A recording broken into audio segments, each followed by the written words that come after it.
så.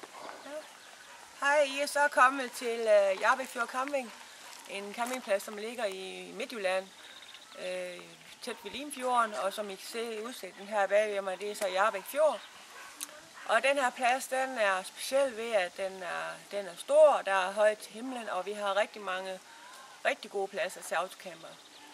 Vi har igennem det sidste halvandet år jævne 45 pladser, så det passer til vores campisters behov. Og vi har også de sidste års tid haft meget fokus på at tiltrække autocamperfolk som jer. Ellers kan jeg sige, at jeg hedder Lone, og min mand hedder Morten. Vi driver den her plads på 4. sæson, og vi synes, det er sjovt, og vi vil rigtig gerne have flere gæster fra Norge.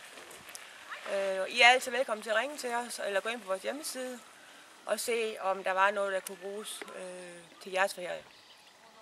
Så, tak for nu.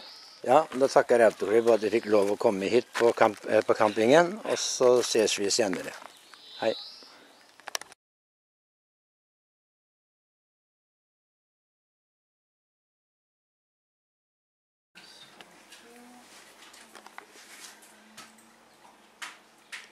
Så skal du tage 371. Det går jeg på det. Ja, Og så skal du have så ordner jeg lige det her.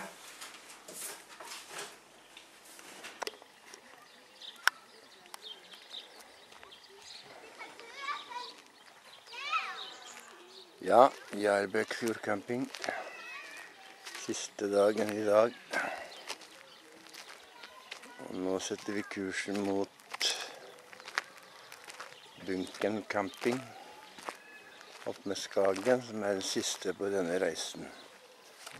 Oppholdet her på Hjarbæk camping har vært meget bra. Og vi ser frem til å komme tilbake her en annen gang.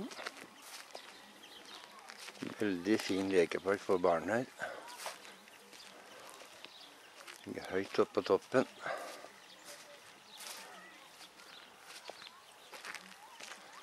Her oppe er det en som tømmer sin husbil. Autocamper. Så her ser dere store åpne tomter.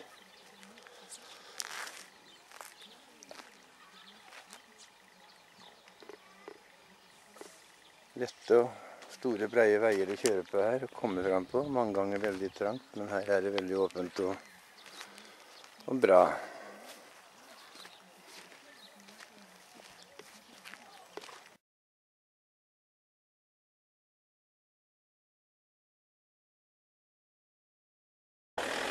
Ja, her kjører bobilen ut. Her har vi en tysk.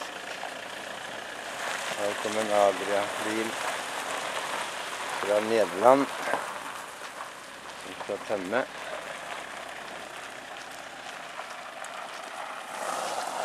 Og det er en stor, fin plass å tømme på her.